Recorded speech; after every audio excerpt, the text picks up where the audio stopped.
Bonjour à tous, alors je vais expliquer la notion d'énergie cinétique. L'énergie cinétique, c'est l'énergie qui est liée à la vitesse d'un corps. Un corps, comme les pales d'une éolienne, peuvent posséder de l'énergie cinétique, justement, grâce à la vitesse.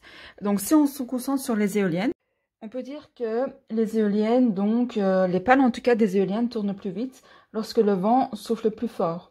Donc plus le vent souffle fort, plus les pales de ces éoliennes tournent vite. Et donc la vitesse de l'air peut influencer l'énergie produite par l'éolienne. Et donc, comme le cas de cette éolienne, l'énergie que possède un corps peut dépendre de sa vitesse. Et l'énergie qui est liée donc à la vitesse s'appelle justement l'énergie cinétique. L'énergie cinétique est notée soit par un E majuscule et un K en indice, ou alors ça peut également être noté par un E majuscule et un C en indice. Le C fait référence au mot cinétique et le K fait référence au mot kinétique en anglais de cinétique. Étant donné que cette énergie est liée donc à la vitesse du corps, on doit d'abord bien expliquer, se rappeler de la notion de la vitesse. La vitesse est le rapport entre le déplacement d'un objet, donc le déplacement noté delta x ou delta d. Donc c'est le rapport entre le déplacement d'un objet et l'intervalle de temps, noté delta t, durant lequel la mesure est réalisée. Je rappelle que l'unité du déplacement est le mètre, l'unité du temps est la seconde, et donc l'unité de la vitesse est le mètre par seconde. Prenons l'exemple d'un objet qui peut tomber suivant une certaine distance, donc d'une certaine hauteur, comme ceci par exemple. Donc cet objet, ce ballon, en tombant, donc parcourt une certaine distance, une certaine hauteur, pendant un certain temps. Il y a donc une certaine vitesse, un certain mouvement qui est réalisé par cet objet. Et il y a deux manières de décrire un tel mouvement.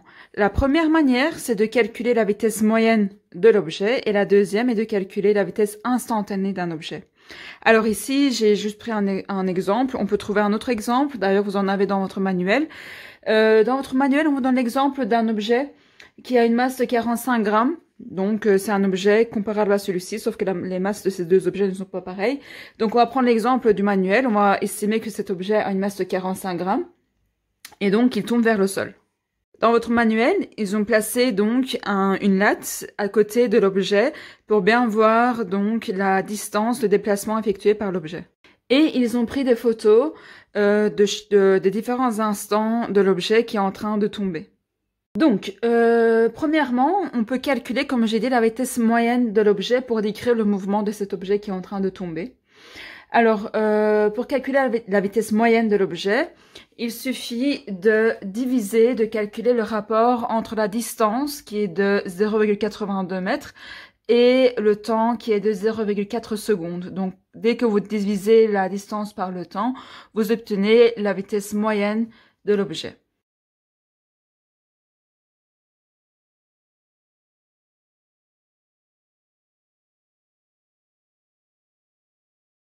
Deuxième méthode pour décrire le mouvement de cet objet, de ce ballon, c'est de parler de la vitesse instantanée de cet objet. Et le calcul de la vitesse instantanée est beaucoup plus précis par rapport au calcul de la vitesse moyenne. Donc, on estime en fait la vitesse de la balle en un point précis de sa trajectoire. Et donc, la vitesse instantanée s'obtient en mesurant la distance parcourue par la balle et répartie de part et d'autre du point choisi par un intervalle de temps. L'intervalle de temps doit être aussi petit que possible. Décrivons ça de manière plus précise. Alors, pour bien comprendre la notion de vitesse instantanée, donc pour bien comprendre le calcul qu'on fait, il est préférable de compléter ce tableau-là, donc toujours par rapport à la situation donnée dans le manuel. Nous devons donc compléter ce tableau, c'est-à-dire que nous devons prendre note de la position de la balle tous les dixièmes de seconde. Donc, autant 0,0 secondes, si nous regardons l'image, nous pouvons remarquer que la position est de 0,0 mètre.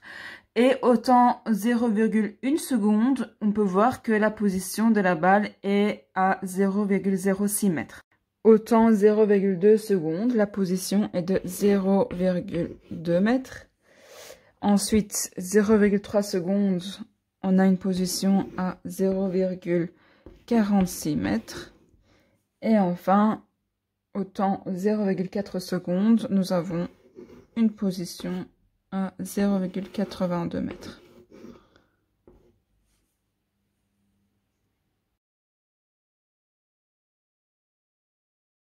Nous devons maintenant compléter la dernière colonne de ce tableau. Alors pour ceci, nous allons d'abord regarder pour le temps 0,01 seconde.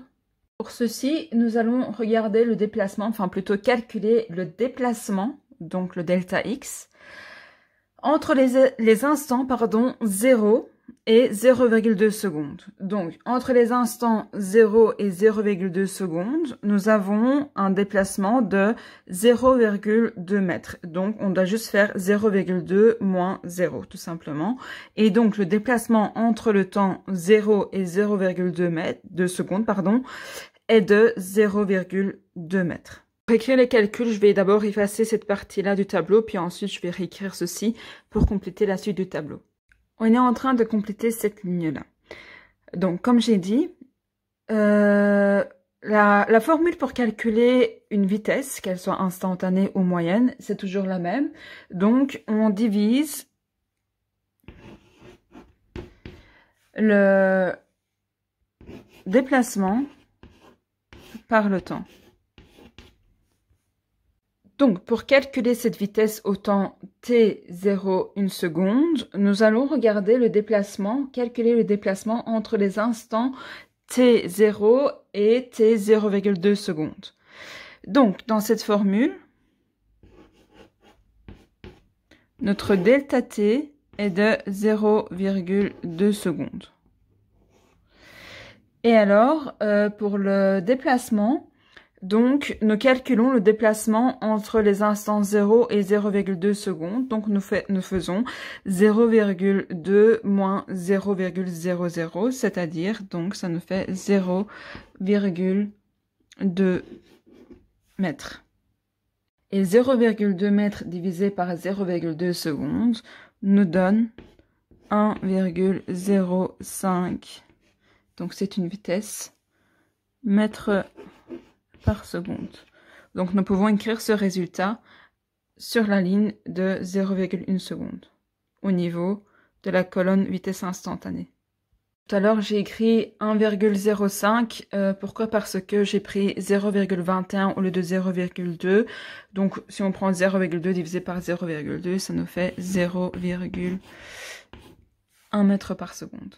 Commençons pour le temps 0,2 secondes. Donc, pour le delta t, nous prenons 0,2. Et pour calculer le delta x, donc le déplacement, nous devons soustraire 0,46, non, nous devons donc soustraire, 0,06 de 0,46. Pourquoi? Parce que nous calculons le déplacement entre les instants 0,1 seconde et 0,3 secondes. Et donc, le déplacement, la différence entre le déplacement 0,46 et 0,06 nous donne un déplacement de 0,4 mètres. Et pourquoi nous prenons 0,2 pour le delta t? Parce qu'il y a à chaque fois des intervalles de 0,2 secondes entre tous les temps. Donc, entre le temps 0,1 et 0,3, on a une différence de 0,2 secondes. Donc, on prend 0,2 pour le delta t. Donc, je répète. Pour calculer la vitesse instantanée au temps 0,2 secondes, on applique encore une fois la formule delta x divisé par delta t. Pour le delta t, on prend 0,2 secondes. Pourquoi? Parce que entre 0,1 et 0,3 secondes, on a une différence de 0,2 secondes. Et pour le delta x, on prend 0,4 mètres. Pourquoi? Parce que la distance entre le temps 0,1 et 0,3 secondes est de 0,4 mètres. Donc, on fait 0,46 moins 0,06. Le calcul pour calculer donc la vitesse instantanée au temps 0,2 secondes. Donc, à chaque fois, en fait, pour le temps, vous prenez le temps qui suit du temps précédent. Et donc, vous calculez votre delta t, vous calculez la soustraction du temps qui suit du temps précédent, donc 0,3 moins 0,1, ça fait 0,2 pour le delta t. Et vous faites la même chose pour le delta x, donc pour le déplacement. Vous faites 0,46 pour ce cas-là, moins 0,06 et vous obtenez votre delta x. Et donc, une fois que vous calculez la différence, pardon, le rapport du déplacement par le temps, vous obtenez votre vitesse instantanée au niveau d'un certain temps. C'est la même chose pour le temps 0,3 secondes. Donc, pour le temps 0,3 secondes, pour le delta x, on doit donc soustraire 0,80, on doit soustraire, pardon, 0,2 de 0,82, qui va nous donner 0,6 mètres. Et pour le delta x, on doit soustraire 0,2 de 0,4, ce qui va nous donner un temps de 0,2 secondes. Pour le temps 0,3 secondes, la vitesse instantanée est de 3 mètres par seconde. Pourquoi? Parce que nous avons un delta x de 0,6 que nous divisons par le delta t de 0,2 et donc 0,6 divisé par 0,2 nous donne 3 mètres par seconde.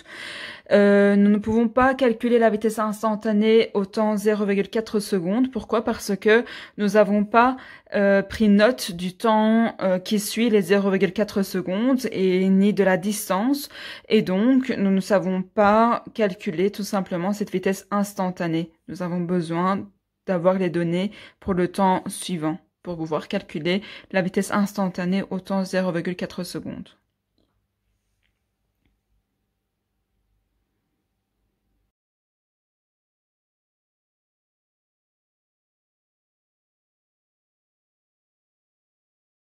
Regardons maintenant ce tableau de plus loin. Si nous regardons les données de ce tableau de plus loin, nous pouvons regarder l'évolution de la vitesse instantanée de la balle. Et si nous regardons l'évolution de la vitesse instantanée de cette balle, nous pouvons dire que cette vitesse instantanée augmente au fur et à mesure de la chute. Donc, nous avons 0,1, 2, puis 3. Donc, on peut voir que la vitesse instantanée augmente. Cette vitesse augmente au fur et à mesure de la chute de la balle. Comme je l'ai dit précédemment, le calcul de la vitesse instantanée, contrairement à la vitesse moyenne, elle est beaucoup plus précise. Donc, la vitesse instantanée nous donne des données beaucoup plus précises par rapport à la vitesse moyenne. Et comme on peut le voir ici, en fait, la vitesse instantanée nous indique que le mouvement est de plus en plus rapide. Et donc, on revient à l'étude de l'énergie cinétique. Dans l'étude de l'énergie cinétique, c'est la vitesse instantanée, et pas la vitesse moyenne, c'est la vitesse instantanée qui va déterminer l'énergie que possède un corps à un moment donné. Étudions maintenant les facteurs qui peuvent influencer l'énergie cinétique d'un corps en mouvement. Donc prenons l'exemple d'une voiture et d'un camion qui foncent à une même vitesse sur un mur. Nous pouvons très bien remarquer que les dégâts causés par le camion seront beaucoup plus importants par rapport aux dégâts qui seront causés par la voiture. Pourquoi? Parce que la masse du camion est beaucoup plus grande que celle de la voiture. Et donc, le camion endommagera davantage de murs que la voiture. Nous pouvons donc déjà dire que le premier facteur qui peut influencer l'énergie cinétique d'un corps en mouvement est la masse de ce corps. Il y a un deuxième facteur, à part la masse du corps, qui peut influencer l'énergie cinétique d'un corps en mouvement. Alors pour découvrir ce deuxième facteur, reprenons l'exemple de la balle qu'on laisse tomber suivant des hauteurs différentes. Et dans ce cas, l'impact de la balle qui tombe d'une hauteur beaucoup plus grande sera également beaucoup plus grand. Donc c'est bien l'impact qui est plus grand. Pourquoi? Parce que si on regarde les vitesses, si on fait les calculs des vitesses instantanées de ces deux balles, on peut remarquer que la vitesse instantanée à l'impact de la balle qui tombe à une hauteur de 20 cm est plus grande que celle qui tombe de 10 cm de haut. Il y a donc deux éléments qui peuvent influencer l'énergie cinétique d'un objet en mouvement. Le premier est donc la vitesse instantanée de l'objet.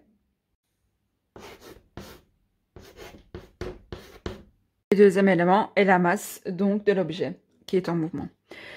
Alors, une étude détaillée montre que l'énergie cinétique d'un corps de masse m, donc d'une certaine masse, est proportionnelle au carré de la vitesse v.